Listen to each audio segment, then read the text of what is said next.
E falando em Venezuela, o país, agora sob o comando de Delcy Rodrigues, tem o olhar atento do mundo todo. São muitas as incertezas quanto ao futuro da Venezuela. As grandes potências recalculam a rota, o mercado financeiro refaz as contas e o povo venezuelano se enche de esperança pela volta da democracia ao país. Pois é, os Estados Unidos sinalizam, por enquanto, uma administração temporária de transição no país. Mas qual deve ser o papel do Brasil diante dessa nova configuração na América do Sul? Há riscos para a soberania brasileira ou de outros países da região? Para responder a essas e outras questões, nós vamos conversar agora com o geógrafo e professor da Universidade Federal Fluminense, o Ricardo Luide, a quem agradeço a participação nessa edição do News Manhã. Bem-vindo, Ricardo. Bom dia. Bom dia, professor. Bom dia, Lívia. Bom dia, Lúcio. É um prazer estar aqui com vocês novamente para comentar essa dramática situação que a gente vem vivendo da Venezuela. E nos últimos dias nós temos destacado o quanto essa operação americana, e aqui ninguém está falando sobre a ditadura de Maduro, se estava corretamente instalado ou não, embora a gente já tenha dito que não, né? A população está agradecendo a saída de Nicolás Maduro, pelo menos por enquanto.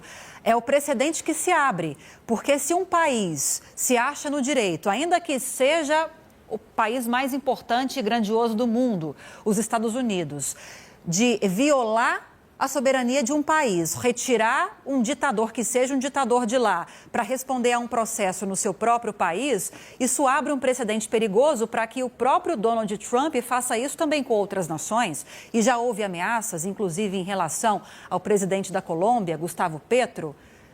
Qual é o tamanho da preocupação que a gente deve manter no radar diante dessa situação, na sua opinião? Importante, Lívia, a gente ter essa preocupação que há questões que são independentes, mas ligadas, né? Interdependentes.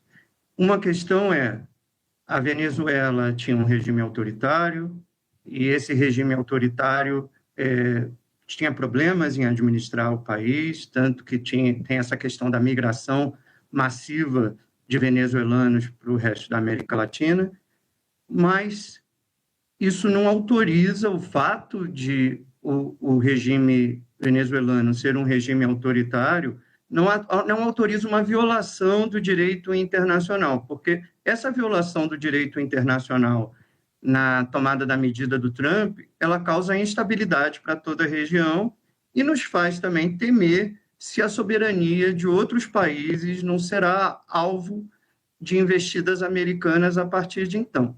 Isso fica ainda muito mais nítido para a gente. Eu vou recuperar uma fala, né? Ontem a gente teve uma reunião extraordinária do Conselho de Segurança da ONU.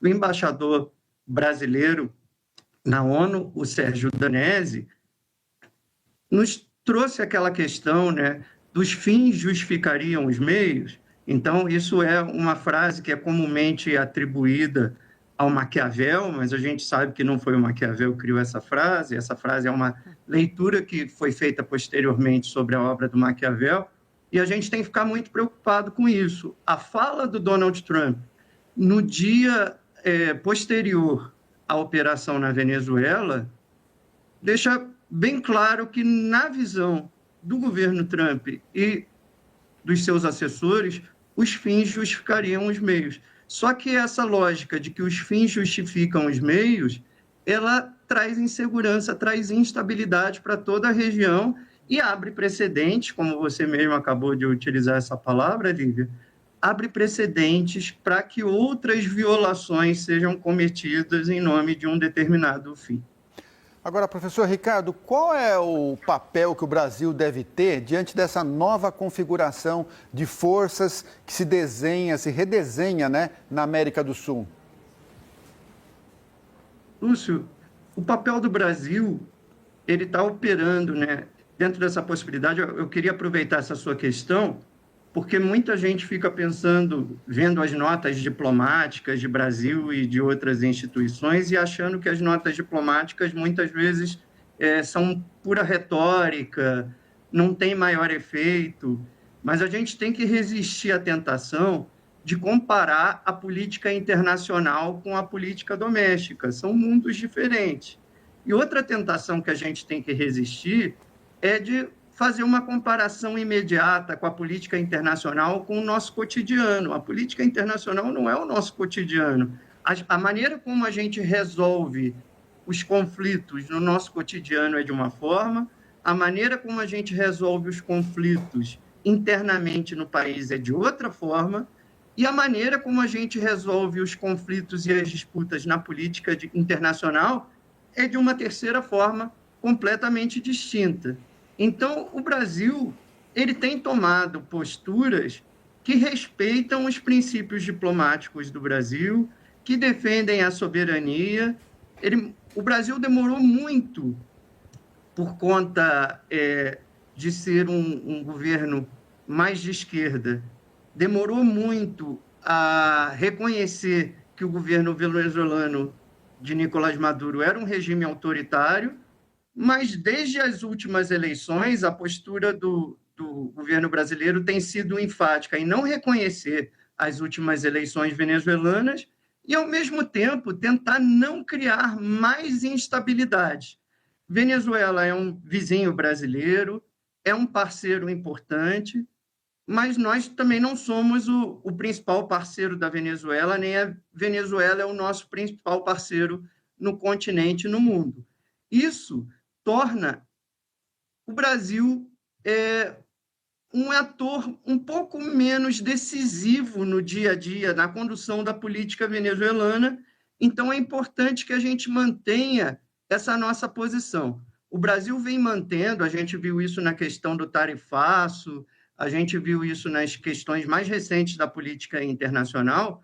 O Brasil, e principalmente o governo Lula, vem mantendo o que a gente chama de equidistância pragmática.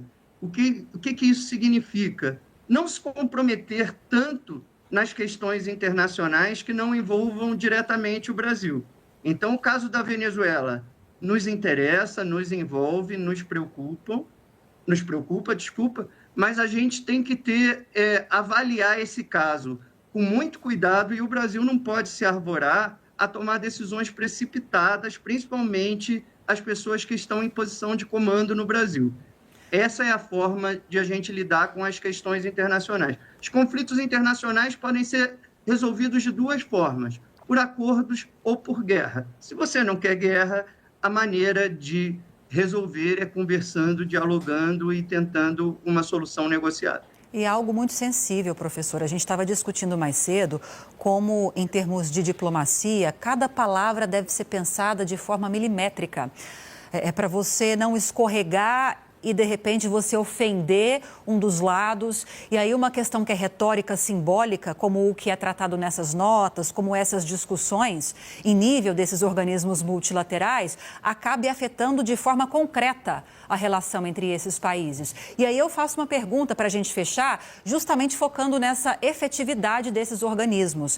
O presidente Lula sempre defendeu e agora reforça essa bandeira de que haja uma reforma nesses organismos multilaterais, uma reforma no sistema de governança global, para dar mais representatividade para esses países do sul global. E o que está acontecendo na Venezuela é mais um exemplo de que isso deveria acontecer, na sua opinião, ou não? Lívia, questão muito importante. Como a gente tem visto, né, isso que está acontecendo na Venezuela tem colocado em questão diversos assuntos da política internacional. E um dos assuntos, como você traz, é o papel das organizações internacionais. Vulgarmente, às vezes, a gente chama essas organizações internacionais de instituições. Então, qual o papel das instituições? A questão na Venezuela demonstra para a gente que as instituições precisam ser reformadas?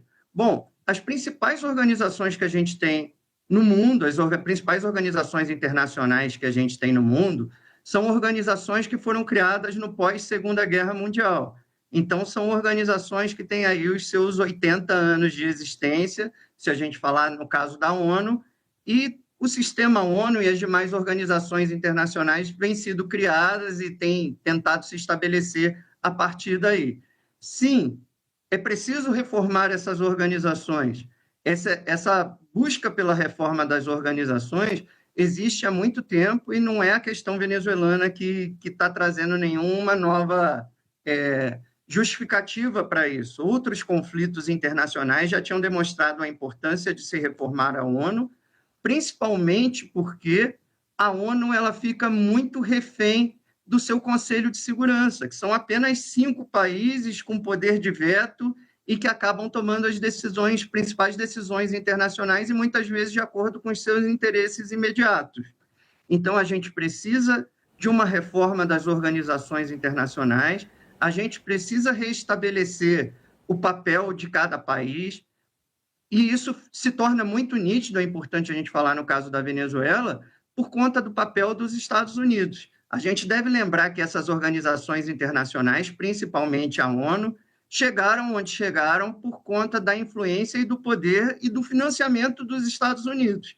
E a gente tem um governo americano atual que não concorda com a existência dessas organizações internacionais, pelo menos nos moldes que elas têm, e que constantemente critica a existência delas e diminui o financiamento a elas. Então, os Estados Unidos são responsáveis hoje por 22% do financiamento da ONU. A China é responsável hoje por 20% do financiamento da ONU. E eles indicam cortes e indicam que não veem tanta importância assim, principalmente os Estados Unidos, na manutenção dessas instituições. Devo ressaltar, essas instituições são importantes para a estabilidade, para a manutenção da paz. Não acredito que elas estejam falidas, acredito que a gente chegou até aqui, elas cumprindo o seu papel de nos afastar das possibilidades de guerra. Não tivemos uma terceira guerra mundial, mas essas organizações elas têm limitações. Essas limitações já haviam sido demonstradas em outros momentos, como a Guerra do Vietnã, como o conflito entre Ucrânia e Rússia, e a gente percebe essa limitação mais uma vez. Mas não é motivo para acabar com as organizações internacionais. É motivo, sim, para a gente debater, questionar, ampliar, reformar essas instituições para continuar fazendo com que elas nos afastem da possibilidade de um conflito de maiores proporções. Sem dúvida, professor, a ONU é uma instituição que já tem mais de 75 anos, precisa ser reformulada, não extinguida, né? Não extinta, ser reformulada para dar conta das questões que o mundo hoje tem. Muito obrigado, a gente agradece muito ao geógrafo e professor da Universidade Federal Fluminense, Ricardo Luigi. Muito obrigado, professor, um bom dia para o senhor. Muito obrigado, bom dia, abraços a todos.